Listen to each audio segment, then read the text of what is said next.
राहुल गांधींनी मतचोरीच्या आरोपांबाबत 7 दिवसांमध्ये प्रतिज्ञापत्र द्यावं, अन्यथा निराधार आरोप केल्याप्रकरणी देशाची माफी मागावी, मुख्य निवडणूक आयोगाचं आव्हान. लोकसभा आणि विधानसभेच्या दरम्यान महाराष्ट्रामध्ये 1 कोटी नवे मतदार जन्माला घातले. भाजपा आणि निवडणूक आयोगाकडून मतांची चोरी.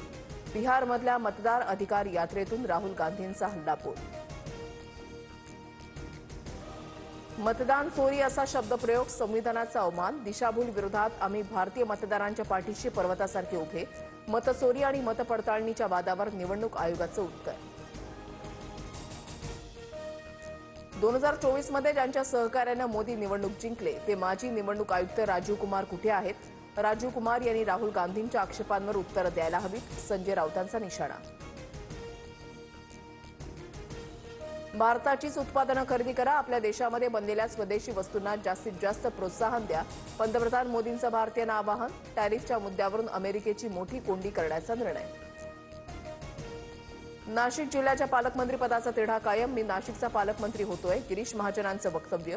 तर 7 आमदार असणाऱ्या पक्षाला पालकमंत्रीपद मिळावं, भुजबळही आग्रही.